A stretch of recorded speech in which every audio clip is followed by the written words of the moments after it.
Hello बच्चों, नमस्ते। कैसे हैं आप सब लोग? उम्मीद है शानदार, जिंदाबाद, जबरदस्त होंगे। और आज तो बहुत खुश होंगे, स्पेशली 10th वाले बच्चे, क्योंकि ये फैसला और ये आप थंबनेल देख करके समझ गए होंगे कि सर कुछ बढ़िया न्यूज़ आने वाला है। जी हाँ, पर इसको जैसे आपको लग रहा है स्टे हट गया है और आ गया है कोर्ट फैसला, इसको मैं थोड़ा सा एक्सप्लेन कर दूंगा तो आप ज़्यादा बेहतर समझ पाओगे और क्लैरिटी आ पाएगी एक्चुअली हुआ क्या है और अचानक से कैसे हुआ है। बच्चों, आपने कल एक अपडेट देखा कि 12 नवंबर को फैसला आने वाला है कैट की वेबसाइट पर। ठीक है, हालांकि अगर उस वेबसाइट को अभी भी देखोगे तो वहाँ अभी भी स्टेटस पेंडिंग आ रहा है और 12 नवंबर अभी भी ऐसे ही लिखा हुआ है, तो ऑर्डर अभी अपडेट नहीं हुआ है। लेकिन खबर आ चुकी है, जज साहब के मुख से निकल चुका है डिसमिस। केस डिसमिस का क्या मतलब होता है मैं उसको भी बारे में बताऊंगा। तो क्या केस रद्द हो चुका है? जी हाँ, केस रद्द हो चुका है। और किसके स्तर पर? क्योंकि केस ही कैट में था। सर हाई कोर्ट और कैट दोनों बहुत दिन से सुन रहे हैं, तो हाई कोर्ट में जो चीजें थी बीच बीच में ले जाई गई कि कैट ने जब बोल दिया था दोनों की बात सुनने के लिए, तो हाई कोर्ट से आया कि इस पर स्टे, तो स्टे था वो कैट की तरफ से नहीं था। हाई कोर्ट ने बोला कि तब तक कोई भी कार्यवाही इसमें मत करो। कैट ने ऐसा नहीं रोक लगाई थी कि कार्यवाही नहीं होगी, कार्यवाही चलती रहेगी, कैट में केस भी चलता रहेगा। तो इससे आईटीआई वाला पक्ष संतुष्ट नहीं था, इसलिए वो हाई कोर्ट चले गए थे और हाई कोर्ट से इस पर स्टे लेकर के आ गए थे। और इसलिए बीच में आपने देखा होगा रेलवे अधिकारियों को डांट भी लगी थी 30 अक्टूबर के आसपास या उससे 28 अक्टूबर के आसपास। तो कैट मतलब कैट से हाई कोर्ट, यानी दोनों चीजों के बीच में चल रहा था। हाई कोर्ट ने हालांकि ये बोल दिया था कि फैसला करेगा इसका कैट ही। तो जो सुनवाई चलनी है, जो तारीखें चलनी है, वो कैट में ही चलेंगी। और अगर वहां से कुछ आप असंतुष्ट रहते हो, यानी इनका फैसला आ जाए और उससे असंतुष्ट रहते हो, तब आप हाईकोर्ट आइएगा और फिर हाईकोर्ट तभी नए सिरे से देखेगा। आप डायरेक्ट हाईकोर्ट नहीं आ सकते। लेकिन हाईकोर्ट में फिर इस बात के लिए जाया गया कि अभी प्रक्रिया ऐसी की ऐसी चल रही है और अगर प्रक्रिया चलती रहेगी और एग्जाम हो ही गया तो फिर क्या ही अर्थ रह जाएगा इस केस को लड़ने का। इस वजह से फिर हाईकोर्ट ने बोल दिया कि 13 नवंबर तक इस भर्ती पर स्टे लगा रहेगा। क्या? 13 नवंबर तक भर्ती पर स्टे रहेगा। तो भाई इसका मतलब है कैट को इससे पहले ही फैसला सुनाना था, उसके बाद तो हो सकता है रेलवे अपना काम भी शुरू कर दे, क्योंकि स्टे ही 13 नवंबर तक था। चलो, तो अभी कैट ने इसका फैसला 12 नवंबर तक फाइनल कर दिया है। इसका मतलब है कि अगर ये 12 नवंबर तक जो फैसला है वो आया है, केस रद्द हो चुका है, याचिका डिसमिस हो चुकी है। याचिका किसने डाली थी? रेलवे ने डाली थी या आईटीआई पक्ष ने? तो आईटीआई वालों ने डाली थी कि इसमें केवल आईटीआई किया जाए। तो याचिका क्या थी कि केवल आईटीआई किया जाए, केवल आईटीआई वालों को मौका दिया जाए। तो अब याचिका अगर ये थी टेक्निकल पोस्ट के लिए आईटीआई वालों को मौका दिया जाए, तो वो रद्द हुई है। तो इसका मतलब आईटीआई वालों को मौका नहीं, दोनों को, यानी जो रेलवे के नोटिफिकेशन में आया था 10th या आईटीआई, दोनों को ही इसमें मौका दिया जाए, वही फैसला आया है। याचिका रद्द का मतलब यह है जैसा पहले था नोटिफिकेशन में वैसा ही चीजें चलेंगी। ठीक है, याचिका रद्द का मतलब यह है।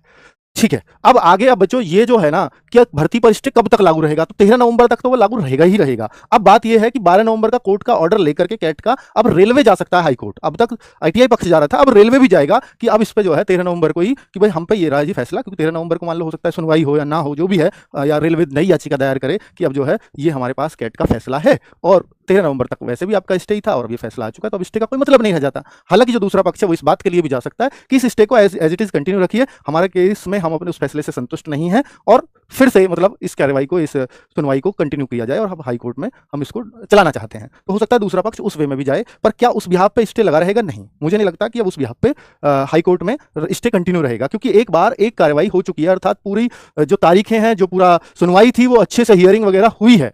दोनों पक्षों को सुनने के बाद अगर जज साहब ने इस फैसले को दिया है, तो ये फैसला दिया है 10th आईटीआई दोनों को मौका मिलेगा, तो जाहिर सी बात है कि इसमें दम होगा और ये बहुत कुछ सोच समझ कर ही फैसला दिया गया होगा। ऐसा तो है नहीं कि एक तरफा कोई जज साहब किसी की तरफ झुक करके फैसला दिया होगा, ऐसा हो ही नहीं सकता। तो इसलिए हाईकोर्ट इस बात के लिए अब शायद स्टे तो ना करे।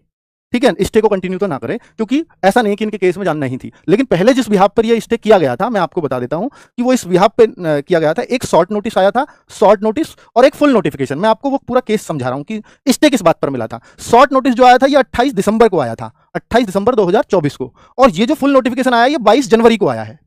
तो अब जो रेलवे ने योग्यता चेंज करी है वो इसमें देखिए, उससे पहले तक रेलवे की साइट पर यह पड़ा हुआ था कि आईटीआई वालों को ही मौका दिया जाएगा टेक्निकल पोस्ट पे, लेकिन वो 28 के बाद हटा।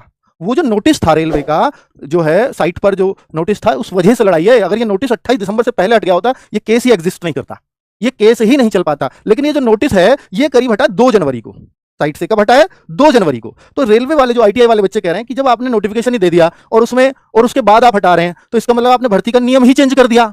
आप भर्ती का नियम कैसे बदल सकते हो जब आप भर्ती आ चुके? सुप्रीम कोर्ट का आदेश है पहले कि बीच भर्ती में नियम नहीं बदले जाते। अब रेलवे कह रहा है ये तो शॉर्ट नोटिस था, यहां भर्ती शुरू ही कहां हुई? हम तो भर्ती इस दिन से शुरू मानते हैं जिस दिन से फॉर्म शुरू होते हैं। कैट पर भी केस इसी बात पर लड़ा गया है कि फॉर्म इस दिन से शुरू हुए हैं, ये तो शॉर्ट नोटिस था, इंडिकेटिव नोटिस उसको रेलवे बोल रहा है।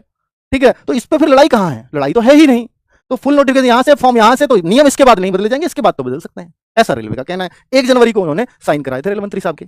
ठीक है, उसके बाद 2 जनवरी को नोटिस हटा दिया। जो 1 जनवरी के साइन थे वो इस बात के लिए थे कि 10th और आईटीआई कोई सा भी हो बच्चा वो फॉर्म भर सकता है। यहां शॉर्ट नोटिस में आ गया केवल आईटीआई वाले भर सकते हैं, इस वजह से ये पूरा मामला बिगड़ा है। ठीक है, तो इसी बात के लिए हाईकोर्ट को लगा कि हाँ बात में तो दम है, ये भी तो कुछ नोटिस ही है, तो इस प्रथम दृष्टया उन्होंने स्टे दे दिया था। अब बात यह होगी कि इस पर कार्रवाई हो चुकी है और कैट ने जो है ये मान लिया है कि फॉर्म इस दिन से शुरू होते हैं, यही नोटिफिकेशन है, क्योंकि सुप्रीम कोर्ट के खिलाफ तो कैट भी नहीं जा सकता। तो अगर उस बात में दम होता तो सुप्रीम कोर्ट का डिसीजन तो नहीं पलट सकता कैट। तो इसका मतलब है कि भैया फुल नोटिफिकेशन को ही ये माना गया कि यही है भर्ती की तारीख, ये नहीं है। ठीक है, अब इस बात पर फिर से हाईकोर्ट में जाया जाएगा और आईटीआई वाला पक्ष फिर यही बोलेगा कि भर्ती यहां से शुरू हुई है।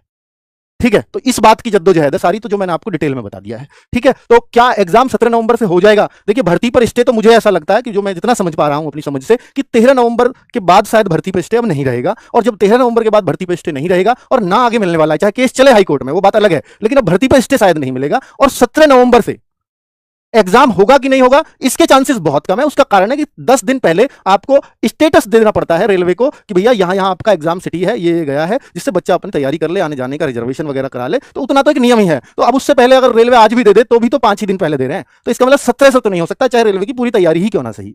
तो अगर हो भी पाया, बहुत जल्दी भी करवा पाए, तो ये 22, फिर 22 से 12 तभी, और वो भी तब जब आज स्टेटस आ जाए फिर से। तो इसका मतलब है हम ये कह सकते हैं कि भाई अब ये कम से कम 25 नवंबर के तो बाद ही जाएगा।